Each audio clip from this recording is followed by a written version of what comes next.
രാവിലെ കുറച്ച് വൈകിയാണ് ആമി എണീറ്റത്. അവൾ കണ്ണു തുറന്ന് നോക്കിയപ്പോൾ അപ്പോഴും അഗ്നി അവളെ പൊതിഞ്ഞു പിടിച്ചാണ് കിടക്കുന്നത്. അവൾ അങ്ങനെ തന്നെ കിടന്ന് അവനെ കുറച്ച് സമയം നോക്കിപ്പോയി. പിന്നെ പതിയെ അവൻ്റെ കൈപ്പിടിയിൽ നിന്ന് നടന്നു മാറി ഡ്രസ്സെടുത്ത് വാഷ്റൂമിലേക്ക് പോയി. തലയിൽ ഒരു തോർത്ത് ചുറ്റി അവൾ ഇറങ്ങി വന്നപ്പോഴും അവൻ എണീറ്റില്ലായിരുന്നു. അവൾ കണ്ണാടിയിൽ ഒന്ന് നോക്കി സിന്ദൂരമിട്ട് താഴേക്കിറങ്ങി. അടുക്കളയിൽ ചെന്നപ്പോഴുണ്ട് അമ്മ തിരക്കിട്ട ജോലിയിലാണ്. ആഹാ, മോളിന്ന് കുറച്ച് വൈകിയല്ലോ, അമ്മ ഒരു ചിരിയോടെ പറഞ്ഞു. അത് അമ്മേ, ഞാൻ ഉറങ്ങിപ്പോയി. ഇന്നലെ അഗ്നിയേട്ടൻ വന്നത് നേരം വൈകിയല്ലേ, അതുകൊണ്ടാ ഞാൻ. അവൾ കുറച്ച് ചമ്മലോടെ പറഞ്ഞു. അയ്യോ, അതിനെന്താ മോള് പേടിച്ച് പറയുന്നത്? മോൾ അപ്പ വേണേലും എണീറ്റോ, ഇവിടെ അമ്മയ്ക്ക് ചെയ്യേണ്ട പണിയേ ഉള്ളൂ, അതോർത്ത് മോള് സങ്കടപ്പെടേണ്ട. അമ്മ അവളുടെ കവളിൽ തട്ടി മറുപടി കൊടുത്തു. അത് ആമയിൽ ഒരു പുഞ്ചിരി ഉണ്ടാക്കിയിരുന്നു. അല്ല മോളെ, അവൻ ഇന്നലെ എപ്പോഴാ വന്നത്? ഒരു മണിയായിരുന്നു അമ്മേ. അത്രയുമായിരുന്നു അല്ലേ? ആ ചെക്കൻ അടി കൊടുക്കണം. ഒരു പെണ്ണ് വീട്ടിൽ കാത്തിരിക്കുന്നുണ്ടെന്ന ബോധമില്ല ചെക്കന്, അമ്മ ഗൗരവത്തിൽ തന്നെ പറഞ്ഞു. ഇന്നലെ മോളുടെ ഉറക്കം പോയല്ലേ? സാരമില്ല, ഇനി അമ്മ പറഞ്ഞ് ഇങ്ങനെ വൈകുന്നത് നിർത്തിയേക്കാം കേട്ടോ. ഇനി ഇങ്ങനെ അവൻ വൈകി വരാൻ ഞാൻ സമ്മതിക്കില്ല. എൻ്റെ പൊന്നമ്മേ, ഉറക്കം മാത്രമല്ല എൻ്റെ നഷ്ടപ്പെട്ടത്, എൻ്റെ ചാരിത്രം വരെ നഷ്ടപ്പെട്ടേനെ. അമ്മയുടെ പൊന്നു മോന് അത്രയ്ക്കും ഫോമിലായിരുന്നു. പിന്നെ ഞാൻ എങ്ങനെയൊക്കെയോ പിടിച്ചു നിർത്തിയതാണ്. അവൾ ഒരു നിമിഷം ഇന്നലെ നടന്നതോർത്ത് മനസ്സിൽ പറഞ്ഞു. എന്താ മോള് ആലോചിച്ച് നിൽക്കുന്നത്? ഈ കാപ്പിയെടുത്ത് കുടിച്ചേ. അതും പറഞ്ഞ് അമ്മ അവളുടെ കൈകളിലേക്ക് കപ്പ് വെച്ചു കൊടുത്തു. അവൾ കുടിച്ചു കഴിഞ്ഞതും, മോളെ ഇത് അവന് കൊണ്ടു കൊടുക്ക്, ഇപ്പം അവൻ എണീറ്റിട്ടുണ്ടാവും. ശാലിനി അവളുടെ കൈയിലേക്ക് മറ്റൊരു ചായക്കപ്പ് വെച്ചു കൊടുത്തുകൊണ്ട് പറഞ്ഞു. അവൾ ആ ചായക്കപ്പ് വാങ്ങി പതിയെ മുകളിലേക്ക് പോവണോ വേണ്ടയോ എന്ന് സംശയിച്ച് ഒരു നിമിഷം നിന്നു. എങ്ങനെ അവനെ ഫേസ് ചെയ്യുമെന്ന ടെൻഷനായിരുന്നു അവളിൽ ഉണ്ടായിരുന്നത്. ഷോ, എൻ്റെ ഈശ്വര, എങ്ങനെ ഞാൻ ദേവേട്ടൻ്റെ മുഖത്ത് നോക്കും? എന്തെങ്കിലും എന്നോട് ചോദിക്കുമോ? അതോ ഇനി അങ്ങേർക്ക് ഇന്നലത്തെ ഒന്നും ഓർമ്മയുണ്ടാവില്ലേ? ഇന്നലത്തെ അവസ്ഥ അങ്ങനെ ആയിരുന്നല്ലോ. എൻ്റെ ഈശ്വര, എങ്ങനെയായിരിക്കുമോ ആവോ? എന്തായാലും പെട്ടെന്ന് ചായ കൊടുത്ത് മുഖം കൊടുക്കാതെ ഓടിപ്പോരാം. അതും പറഞ്ഞവൾ മുകളിലേക്ക് പോയി. ആമി മുറിയിലെത്തിയതും ഡ്രസ്സ് ചെയ്ത് കണ്ണാടിയിൽ നോക്കുന്ന അഗ്നിയെയാണ് കാണുന്നത്. എൻ്റെ ദൈവമേ, ഓർമ്മയുണ്ടാകുമോ ആവോ? അവൻ അങ്ങോട്ട് തിരിഞ്ഞു നിൽക്കുന്നത് കൊണ്ട് ആമി വന്നത് അറിഞ്ഞിട്ടില്ല. ഇടയ്ക്കിടയ്ക്ക് തലയിൽ പിടിക്കുന്നുണ്ട്. തലവേദനയായിരിക്കും. ആവശ്യമില്ലാത്തതൊക്കെ വലിച്ചു കയറ്റി വന്ന് തലയിൽ പിടിച്ചിട്ട് കാര്യമില്ല. എല്ലാവരുടെ മുന്നിലും എന്ത് പുണ്യാളനാണെന്നോ എനിക്കല്ലേ അറിയത്തുള്ളൂ തനി തെമ്മാടിയാണെന്ന്. കപ്പ് മേശയിൽ വെച്ച് അവൾ പിറുപിറുത്തുകൊണ്ട് അവിടെ നിന്നും പെട്ടെന്ന് ഇറങ്ങി പോരാൻ നിന്നതും അവൻ്റെ വിളിയിൽ അവൾ സ്റ്റെക്കായി നിന്നു. ഡീ, നീ എന്താ ഇപ്പൊ പറഞ്ഞേ? എവിടേക്കാ നീ ഓടിപ്പോകുന്നത്? നിൽക്കടി അവിടെ. അവൻ്റെ അലറിൽ അവൾ പിടിച്ചു കെട്ടിയതുപോലെ അവിടെ നിന്നുപോയി. അവൻ നടന്നു വന്ന് അവളുടെ മുന്നിൽ കയറി നിന്ന് കാലുകൊണ്ട് വാതിലടച്ചു. ആമയിൽ വല്ലാത്തൊരു വെപ്രാളം നിറയാൻ തുടങ്ങി. അവനെ ഒന്ന് തല ഉയർത്തി നോക്കാൻ പോലും കഴിയുന്നുണ്ടായിരുന്നില്ല. അയ്യോ, ദേവേട്ടൻ ഇന്നലെ ചെയ്തെന്ന് പറഞ്ഞതും മറന്നു കാണുമോ? അതോ ഓർമ്മയുണ്ടാകുമോ? അങ്ങനെ ഒരുപാട് ചോദ്യങ്ങൾ അവളുടെ മനസ്സിലൂടെ മിന്നിമാഞ്ഞു. ഈ ദേഷ്യം കണ്ടിട്ടൊന്നും ഓർമ്മയില്ല എന്ന് തന്നെ അവൾ ഉറപ്പിച്ചിരുന്നു. പെട്ടെന്നാണ് അവൻ ഷർട്ടൂരി മാറ്റിയത്. അവൾ കണ്ണിമിഴിച്ച് അവനെ നോക്കി. പിന്നെ പെട്ടെന്ന് തന്നെ നോട്ടം പിൻവലിച്ച് തല താഴ്ത്തി നിന്നു. ഡി, എന്താടി ഇത്? അവൻ അവളിലേക്ക് അടുത്തുകൊണ്ട് അവൻ്റെ പുറത്തും നെഞ്ചിനുമുള്ള നഖം കൊണ്ട മുറിവ് കാണിച്ചു കൊടുത്തുകൊണ്ട് ചോദിച്ചു. പതിയെ ആമി തല ഉയർത്തി അവൻ കാണിച്ചു കൊടുത്തിടത്തേക്ക് നോക്കിയതും അവളുടെ നഖത്തിൻ്റെ പാട് സീലായി അവൻ്റെ പുറത്തും നെഞ്ചിലും പതിഞ്ഞിട്ടുണ്ട്. അറിയാതെ അവൾ സ്വന്തം നഖത്തിലേക്കൊന്ന് നോക്കി. നല്ല ഷെയ്പ്പിൽ വെട്ടിയൊതുക്കിയ കൂർത്ത് വലിയ നഖം കണ്ട് അവളുടെ ഉള്ളിൽ ചെറിയൊരു ഭയം നിഴലിച്ചു. ഡി കോപ്പേ, നിന്റെ കൈ കാണിച്ചേ. ഞാൻ കുളിച്ചപ്പോൾ എന്തൊരു നീറ്റിലായിരുന്നു എന്നറിയുമോ നിനക്ക്? നിന്റെ കൈ കാണിക്കടി. അത് കേട്ടവൾ അവൻ്റെ മുഖത്തേക്ക് നോക്കി. എൻ്റെ ഭംഗി ആസ്വദിക്കാനല്ല പറഞ്ഞത്, നിന്റെ കൈ നീട്ടടി. അവൻ്റെ അലർച്ച കേട്ടതും അവൾ പെട്ടെന്ന് തന്നെ അവൻ്റെ മുന്നിലേക്ക് കൈ നീട്ടി. അവളുടെ കയ്യിലെ നഖം കണ്ട് അവൻ അവളെ ഒന്ന് കൂർപ്പിച്ച് നോക്കി.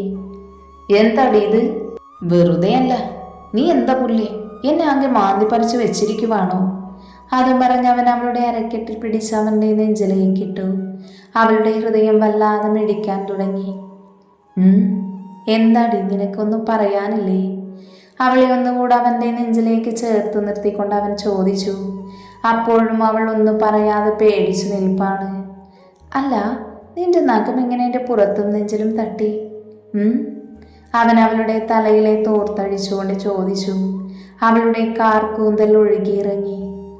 പറയടി, അവളുടെ ചെവിയിലേക്ക് അടുത്തുകൊണ്ട് അവൻ പറഞ്ഞു. ആമിയാണെങ്കിൽ എന്ത് ചെയ്യണമെന്നറിയാതെ സ്റ്റെക്കായി പോയി. അപ്പൊ ഇന്നലെ പറഞ്ഞതും ചെയ്തതൊന്നും ഓർമ്മയില്ല എന്ന് തോന്നിപ്പോയി അവൾക്ക്. അപ്പൊ എല്ലാം പറഞ്ഞത് കള്ളിൻ്റെ പുറത്തായിരുന്നു ഈശ്വര. അതോർക്കും തോറും അവളുടെ ഉള്ളിൽ സങ്കടം കുമിഞ്ഞുകൂടി. അവൾ അങ്ങനെ നിന്നു. ആമി, പറവണ്ണേ. അവളുടെ മുടിയിലേക്ക് മുഖം അടുപ്പിച്ചുകൊണ്ട് അഗ്നി പറഞ്ഞതും, ഇനിയും ഇങ്ങനെ നിന്നാൽ ശരിയാവില്ല. ഇങ്ങർക്ക് ഇന്നലെ പറഞ്ഞത് ഓർമ്മയില്ല എങ്കിൽ പിന്നെ ഇനി എൻ്റെ ശരീരത്തിൽ തൊടേണ്ട എന്നോർത്ത് അവൾ ഒറ്റ തള്ളായിരുന്നു അവനെ. അവളിൽ നിന്ന് അങ്ങനെയൊന്നും പ്രതീക്ഷിക്കാത്തതുകൊണ്ട് അവൻ ചുമരിലേക്കൊന്ന് ആഞ്ഞുപോയി. അവൾ അവനോടൊന്നും പറയാതെ ഡോറ് തുറന്ന് പുറത്തേക്ക് പോവാനൊരുങ്ങി. അവളുടെ പ്രവൃത്തി അവനെ കൂടുതൽ ദേഷ്യം പിടിപ്പിച്ചു. അവൻ ദേഷ്യത്തോടെ തന്നെ അവളുടെ മുടിയിൽ പിടിച്ച് അവൻ്റെ നെഞ്ചിലേക്കിട്ടു. അവളിൽ നിന്ന് വേദന കൊണ്ടുള്ളൊരു ശബ്ദം പുറത്തേക്ക് വന്നു. ഞാൻ ചോദിച്ചതിന് മറുപടി തരാതെ നീ എങ്ങോട്ടാ പോകുന്നത്? അതും പറഞ്ഞ് അവൻ അവളുടെ മുടിയിലേക്ക് മുഖം പൂഴ്ത്തി ആഞ്ഞ ശ്വാസം വലിച്ചു വിട്ടു. എന്തൊരു മണമാണ് പെണ്ണെ നിന്റെ ഈ മുടിക്ക്, അവൻ അത് ആസ്വദിച്ചുകൊണ്ട് പറഞ്ഞു. അപ്പോഴും അവൾ ഒന്നും പറഞ്ഞില്ല. പിന്നെ പൊന്നുമോളിപ്പോൾ കാണിക്കുന്ന ദേഷ്യം എന്തിനാണെന്ന് എനിക്ക് മനസ്സിലായി. ഞാൻ ഇന്നലെ പറഞ്ഞതൊക്കെ കള്ളിൻ്റെ പുറത്താണോ എന്ന് ഓർത്തല്ലേ? അത് പറഞ്ഞ് അവൻ ചിരിച്ചു. അവളിൽ നിന്ന് അകന്ന് ഷർട്ടെടുത്തിട്ട് അവളെ ഒരു നിമിഷം അവൻ പ്രണയത്തോടെ നോക്കി. പിന്നെ ഒന്ന് കണ്ണി ചിമ്മി തുറന്ന് അവളോട് പറഞ്ഞു. പൊന്നുമോളെ, നീയായിട്ട് ആ നഖം വെട്ടിയ നിനക്ക് നല്ലത്. അല്ല, ഇനി ഞാനായിട്ട് വെട്ടിയാലേ അതിന് നിനക്ക് നന്നാവില്ല. എൻ്റെ ശിക്ഷയും ഉണ്ടാകും കൂടെ. നിനക്ക് നന്നായി ബോധിച്ചിട്ടുണ്ടാകുമല്ലോ നിനക്ക് താങ്ങില്ല എന്ന്. അവൻ എന്തോ കുത്തി പറഞ്ഞു. പിന്നെ ഈ മുടി കെട്ടിയിട്ട് വന്നാൽ മതി. ഇനി അതിനുള്ളത് തരാൻ എനിക്കിപ്പോൾ സമയവും ഇല്ല. അതുകൊണ്ടാ. അപ്പം ഞാൻ പോട്ടെ. അത് പറഞ്ഞ് അവളെ ഒന്ന് നോക്കി അവൻ ഒരു വഷളം ചിരിയോടെ പുറത്തേക്ക് പോയി. ആമിയാണെങ്കിൽ ആരാ ഇപ്പം ഇവിടെ പടക്ക പൊട്ടിച്ചത് എന്ന രീതിയിൽ നിൽക്കുവാണ്. അയ്യോ, അപ്പം അങ്ങേർക്ക് ഓർമ്മയുണ്ടോ? ഷോ, എനിക്കിപ്പോൾ ഒന്നും ഓർമ്മയില്ല. എന്താ അങ്ങേരിപ്പോൾ പറഞ്ഞിട്ട് പോയത്? അവൾ തലയിൽ കൈവച്ചൊന്ന് ഓർത്തെടുത്തു. എന്നാലും ഇന്നലെ നടന്ന ഓർമ്മയുണ്ടാകുമോ ഈശ്വര? അവൾ കിളിവാറി ആലോചിച്ചു. ഉണ്ടായിരിക്കും, അതല്ലേ അയാൾ പറയാതെ പറഞ്ഞത്. എന്നാലും അങ്ങേർക്ക് എന്നോട് ഇഷ്ടമുണ്ടാവില്ലേ? പക്ഷേ ഇപ്പോൾ ദേഷ്യപ്പെട്ടല്ലോ. ഏയ്, അങ്ങനെയല്ല, എന്നെ ആമിയെന്ന് വിളിച്ചല്ലോ. ഈ ടീച്ചര എല്ലാം കൂടെ ഓർത്തിട്ടാകെ ഭ്രാന്ത് പിടിക്കുന്നുണ്ട്. അതും പറഞ്ഞവൾ മുടികെട്ടി താഴേക്ക് പോയി. ആമി നേരെ അമ്മയെ സഹായിക്കാനാണ് പോയത്. കുറച്ച് സമയം അടുക്കളയിൽ ചെറിയ പണിയൊക്കെ എടുത്ത് സഹായിച്ചു. അഗ്നി ഓഫീസ് റൂമിലാണെന്ന് അമ്മ പറഞ്ഞു അവളോട്. അവൾ അതിനൊന്ന് മൂളുക മാത്രം ചെയ്തു. അങ്ങനെ കുറച്ച് സമയം കഴിഞ്ഞത് മുറ്റത്തൊരു കാറ് വന്ന് നിന്നു. മോളെ, വിച്ചു ആമിയെ നോക്കി ആർത്ത് വിളിച്ചുകൊണ്ടാണ് വരുന്നത്. ആ, എൻ്റെ ഏട്ടനെന്ത് രാവിലെ തന്നെ ഇവിടെ? ആമി അവനെ പോയി കെട്ടിപ്പിടിച്ചുകൊണ്ട് ചോദിച്ചു. അതെന്താടി, എനിക്ക് ഇങ്ങോട്ട് വരാൻ സമയം കാലം നോക്കണോ? അവൻ പരിഭവത്തോടെ ചോദിച്ചു. അതല്ലേട്ടാ, ഞാൻ പെട്ടെന്ന് കണ്ടപ്പോൾ ചോദിച്ചതാ, അവൾ കൊഞ്ചിക്കൊണ്ട് പറഞ്ഞു. അല്ല, ആരിത്? മോനോ? മോനെന്ത് ഈ സമയത്ത്? അങ്ങോട്ടേക്ക് വന്ന് ശാലിനി അമ്മയും ചോദിച്ചു. ഇതെന്തൊരു കഷ്ട, എനിക്ക് ഇങ്ങോട്ടേക്ക് വരാൻ ജോത്സ്യരവനെ പോയി കാണണോ? വിച്ചു സങ്കടത്തോടെ പറഞ്ഞു. അയ്യോ, അങ്ങനെയല്ല മോനെ, ഇത്ര രാവിലെ മോനെ പെട്ടെന്ന് കണ്ടപ്പോൾ ചോദിച്ചതാ. മോനിരിക്ക്, ഞാൻ കാപ്പിയെടുക്കാം. ശാലിനി അതും പറഞ്ഞ് അടുക്കളയിലേക്ക് പോയി. അമ്മായി, കാപ്പി മാത്രം പോരാ, കഴിക്കാനും വേണം. അടുക്കളയിലേക്ക് പോകുന്ന അമ്മായിയെ നോക്കി അവൻ വിളിച്ചു പറഞ്ഞു. ഓ ആയിക്കോട്ടെ, മോന് പുട്ടും ചിക്കൻ കറിയുമുണ്ട്. ആഹാ, അടിപൊളി, നല്ല ദിവസം തന്നെയാണ് എൻ്റെ വരവ്, വിച്ചൊരു ചിരിയോടെ പറഞ്ഞു. അല്ല മോളെ, എവിടെ എൻ്റെ അളിയൻ? അവൻ നാലുപാട് നോക്കി ചോദിച്ചു. അപ്പോഴും അവൻ്റെ കണ്ണ് അനുവിനെ തിരഞ്ഞിരുന്നു. ഓ, അങ്ങനെ രാവിലെ തന്നെ ഓഫീസ് റൂമിലേക്ക് കയറിയതാ, പിന്നെ ഇങ്ങോട്ടേക്ക് കണ്ടിട്ടില്ല. അവൾ കുറച്ച് കുശുമ്പോടെ പറഞ്ഞു. എന്താണ് എൻ്റെ കുട്ടിക്ക്? തീരെ കുശുമ്പില്ലല്ലോ പെണ്ണേ. അതെ, ഏട്ടൻ എന്നെ കാണാൻ വന്നതല്ലേ, പിന്നെ എന്തിനാ ഇങ്ങോട്ട് വരുമ്പോൾ അങ്ങേരെ ചോദിക്കുന്നത്? ഓ, കാന്താരിയാണ് നീ. അവൻ എൻ്റെ ഒരേ ഒരു അളിയനല്ലേടി. അപ്പം അവനെ ഞാൻ തന്നെയല്ലേ അന്വേഷിക്കേണ്ടത്. അതിൽ നീ എന്തിനാടി ഇങ്ങനെ മുഖം വീർപ്പിച്ചിരിക്കുന്നത്? നീയേ ഏട്ടന് കഴിക്കാൻ എന്തെങ്കിലും എടുത്തിട്ട് വാ പെണ്ണേ. ഓ, ഞാനത് മറന്നു. ആമി പെട്ടെന്ന് അടുക്കളയിലേക്ക് ഓടി. വിച്ചു അപ്പോഴും ആകെ നോക്കുവാണ്. എന്നാലും ഈ പെണ്ണിതെവിടെ? എണീറ്റില്ലേ? ഉണ്ടാവില്ല, അങ്ങനെയാണല്ലോ പെണ്ണിന്റെ സ്വഭാവം. അതും പറഞ്ഞ് അവളുടെ റൂമിന്റെ വാതിൽക്കിലേക്ക് നോക്കിയതും അപ്പോഴതാ വരുന്നൊരു കുട്ടി ടീഷർട്ടും കുട്ടി ട്രൗസറും ഇട്ട് കോട്ടുമായിട്ട് നടന്നു വരുന്നു അനു. വിച്ചു കണ്ണു തള്ളി അവളെ തന്നെ ഉറ്റുനോക്കി. എന്നാൽ അനു അവനെ കണ്ടില്ലായിരുന്നു. അപ്പോഴാണ് അവൾ കൈ പൊന്തിച്ച് മൂരി നിവർന്നത്. അപ്പോഴുണ്ട് അവളുടെ ബനിയൻ പൊന്തി അനാവൃതമായി അണിവയറവൻ്റെ മുന്നിൽ അനാവൃതമായി. ആ നിമിഷം അവൻ കണ്ണ് മിഴിച്ചു നോക്കി. ഷോ, ഈ രാവിലെ തന്നെ കാണാൻ പറ്റിയ കണി തന്നെയാണല്ലോ ഈശ്വര നീ എനിക്ക് തന്നത്. അതുമോർത്ത് വിച്ചു കൊതിയോടെ നോക്കി. പെട്ടെന്നാണ് അനു സോഫയിൽ ഇരിക്കുന്ന വിച്ചുവിനെ കണ്ടത്. അവളെ തന്നെ അടിമുടി നോക്കുന്നത് കണ്ടു. അയ്യോ! അവൾ ഞെട്ടിക്കൊണ്ട് കൈ താഴ്ത്തി അവനെ കലുപ്പിൽ നോക്കി. ഡോ, താൻ എന്താടോ? താൻ എന്ത് വൃത്തികെട്ടവനാ ഇങ്ങനെ നോക്കാൻ? ഷോ, പോയി, ആ ഫ്ലോ അങ്ങ് കളഞ്ഞു, വിച്ചു മനസ്സിൽ പറഞ്ഞു. അവളെ തന്നെ ദേഷ്യത്തിൽ ഉറ്റുനോക്കുന്നുണ്ട്. ഡോ, തന്നോടാ ചോദിച്ചത്, എവിടെ നോക്കിയിരിക്കുവാ താൻ? അതെന്ത് ചോദ്യം മോളെ? രാവിലെ തന്നെ ഈ കോലത്തിൽ എൻ്റെ മുന്നിൽ വന്നു നിന്നാലേ നോക്കി പോവില്ലേ? അതിനെന്നെ പറഞ്ഞിട്ട് കാര്യമില്ല. നല്ല രീതിയിൽ ഡ്രസ്സിട്ട് നടക്കണം, എന്നാലേ ഇങ്ങനെ നോക്കാതിരിക്കൂ. അവൻ പുച്ഛം വാരി വിതറിക്കൊണ്ട് പറഞ്ഞു. ഡോ, തന്നെ ഞാൻ. തനിക്ക് നാണമില്ലല്ലോ? അനുവിത്ത് കലിപ്പ് മൂട്. ആഹാ, ഇത് കൊള്ളാം. രാവിലെ ഇങ്ങനെ എൻ്റെ മുന്നിൽ വന്ന് നിന്നതും പോരാ, എന്നിട്ട് ഞാൻ നോക്കിയതാ കുറ്റം. മോൾ അങ്ങനെ വന്ന് നിന്നതല്ലേ? അല്ലേ? നീ ആള് കൊള്ളാലോടി കുട്ടിപ്പിശാചേ. അവളെ കൂടുതൽ ദേഷ്യം പിടിപ്പിക്കാനായി അവൻ പറഞ്ഞു. കുട്ടിപ്പിശാചേ, തൻ്റെ കെട്ടിയോളെ പോയി വിളിക്കടോ. അതും പറഞ്ഞ് അവൾ ചാടിത്തുള്ളി റൂമിലേക്ക് തന്നെ കയറിപ്പോയി. ഡീ, അവളെ തന്നെയാ ഞാൻ വിളിച്ചത്, വിച്ചു പുറകിൽ നിന്ന് വിളിച്ചു പറഞ്ഞു. പക്ഷെ അവളത് കേട്ടിരുന്നില്ല. എന്നാൽ വേറൊരാൾ ഇതൊക്കെ നല്ല വൃത്തിക്ക് കേട്ടിരുന്നു. ആ മുഖത്തപ്പോ നല്ല പുഞ്ചിരിയും ഉണ്ടായിരുന്നു. ആമി ടേബിളിൽ ഫുഡ് എടുത്ത് വെക്കുമ്പോഴാണ് അഗ്നി ഓഫീസ് റൂമിൽ നിന്ന് പുറത്തിറങ്ങുന്നത്.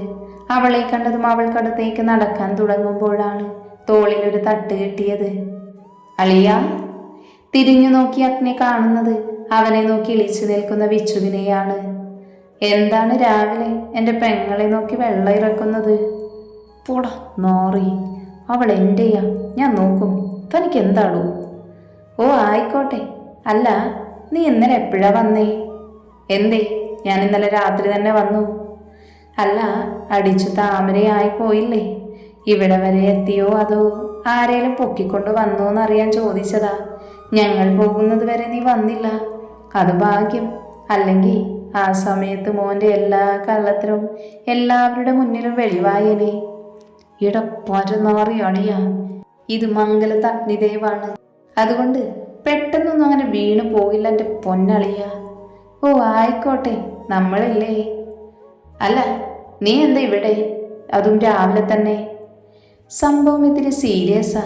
നമുക്കുള്ള പണി വരുന്നുണ്ട്. അവൻ ലാൻഡ് ചെയ്യാനുള്ള എല്ലാ സാധ്യതകളും ഞാൻ കാണുന്നുണ്ട്. അത് ഞാൻ അറിഞ്ഞു. അവനെ ഇവിടെ നിന്ന് ജോലി എന്ന് പറഞ്ഞു പോയതാണ്. എനിക്കറിയാം അവൻ എൻ്റെ കയ്യിൽ നിന്ന് രക്ഷപ്പെട്ടതാണെന്ന്. അവനറിയില്ല ഈ അഗ്നിദേവെല്ലാം അറിഞ്ഞിട്ടുണ്ടെന്ന്. എൻ്റെ PA ആയിരുന്ന സമയത്ത് എൻ്റെ കൂടെ നിന്ന് ചതിച്ചവൻ അവൻ. അവനെ ഞാൻ വിട്ടത് എൻ്റെ സ്വന്തം കൂടപ്പിറപ്പിനെ പോലെ ഞാൻ അവനെ സ്നേഹിച്ചു പോയി എന്നൊരു കാരണം കൊണ്ടാ. ഇനിയും അവൻ എൻ്റെ പുറകെ നടന്ന് എൻ്റെ കുടുംബത്തെ നശിപ്പിക്കാൻ നോക്കിയ കൊന്നുകളയും ഈ അഗ്നിദേവ്.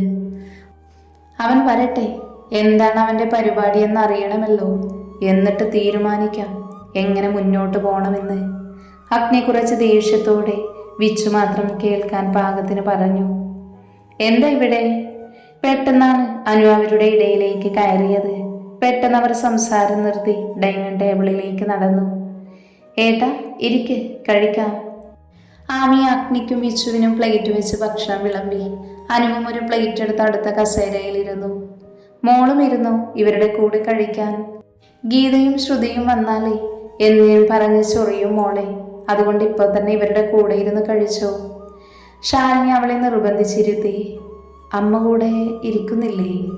ഞാനിപ്പോൾ ഗുളിക കഴിച്ചതേ ഉള്ളൂ, നിങ്ങളിരിക്ക്. അല്ല, നനഞ്ഞ മുടിയല്ലേ, ഇങ്ങനെ വെച്ചാ നീരിറങ്ങും. മുടി അഴിച്ച് നിവർത്തിയിട്ടേ, എന്നാലല്ലേ മോളെ അത് ഉണങ്ങത്തുള്ളൂ. അതും പറഞ്ഞ് ശാലിനി ആമിയുടെ തലയിൽ തോർത്തഴിച്ചെടുക്കാൻ നോക്കി. ആമിയൊന്ന് അഗ്നിയെ ഒന്ന് നോക്കി. അവനപ്പോൾ പ്ലേറ്റിൽ തന്നെ ശ്രദ്ധിച്ചിരിക്കുവാണ്. ശാലിനി പിന്നെ ഒന്നും നോക്കിയില്ല. തോർത്തഴിച്ച് അവളുടെ മുടി തോർത്തിക്കൊടുത്തു. അവളുടെ നീളമാർന്ന കാർക്കൂന്തൽ ആടി ഉലഞ്ഞങ്ങനെ കിടന്നു. ആമി മുൻകൈ നോക്കിയതും അഗ്നി അവളെ ഒന്ന് കൂർപ്പിച്ച് നോക്കി. അവൾ വേഗം വിടർന്നു കിടന്ന മുടി ഒതുക്കി വെച്ചു. അഴിഞ്ഞു കിടന്ന ചെക്കന് ഭ്രാന്തിപ്പ കയറുമെന്ന് അവൾക്ക് നല്ലപോലെ അറിയാം. അത് തനിക്ക് സഹിക്കാവുന്നതിലും അപ്പുറമായിരിക്കും. ചേച്ചി, ആ വെള്ളം ഇങ്ങെടുത്തേ. ആമി വേഗം ജഗ്ഗെടുത്ത് ഗ്ലാസ്സിലേക്ക് വെള്ളം പകർന്നു. അപ്പോഴാണ് അനു അബിയുടെ കഴുത്തിൽ ചുവന്ന് തുടിച്ച് കിടക്കുന്ന പാട് കണ്ടത്. ഇതെന്താ ചേച്ചി കഴുത്തിൽ? എന്ത്? ആമി അനുവിനെ നോക്കി ചോദിച്ചു. അല്ല, ഏടത്തിയുടെ കഴുത്തിൽ ചുവന്ന പാട് എന്തോ കടിച്ച പോലെ ഉണ്ടല്ലോ. അത് കേട്ട് കഴിച്ചുകൊണ്ടിരിക്കുന്ന വിച്ചുവും അഗ്നിയും മുഖം ഉയർത്തി ആമയെ നോക്കി. അവൾ കഴുത്തിൽ കൈവച്ച് എവിടെയാണെന്ന് അന്വേഷിക്കുവാണ്. ഇന്നലെ രാത്രിയിലത്തെ ആക്രമണത്തിന്റെ ബാക്കിയാണെന്ന് അഗ്നിക്ക് ഒറ്റ നോട്ടത്തിൽ തന്നെ മനസ്സിലായി. അവന്റെ നോട്ടം ആദ്യം പോയത് വലതുവശത്തേക്കായിരുന്നു. നോക്കണ്ടായിരുന്നു എന്ന് തോന്നിപ്പോയി അവന്. എടാ ഭീകര, ഇതെപ്പോ എന്ന എക്സ്പ്രഷന് കണ്ണും തള്ളി തന്നെ നോക്കിയിരിപ്പാണ് വിച്ചു. ഏട്ടാ ഇത് നോക്കിയേ, ഏട്ടത്തി എന്തോ കടിച്ചിട്ടുണ്ട്. അനു പിന്നെയും ഗഹനമായ പാടിനെ വീക്ഷിക്കുവാണ്. എന്താ മോളെ? ശാലിനി അനുവിനോട് ചോദിച്ചു. അഗ്നിയുടെ മുഖഭാവത്തിൽ നിന്നും ആമിക്ക് ഏകദേശം കാര്യം മനസ്സിലായി തുടങ്ങിയിരുന്നു. അവൾക്കാകെ ഒരു വെപ്രാളം തോന്നി. ശാലിനി ഓടി വന്ന് അവളോട് എന്താണെന്ന് തിരക്കി. അത് ഒന്നുമില്ലമ്മേ, എന്തോ കടിച്ചതാ, അവൾ വിക്കിക്കൊണ്ട് പറഞ്ഞു.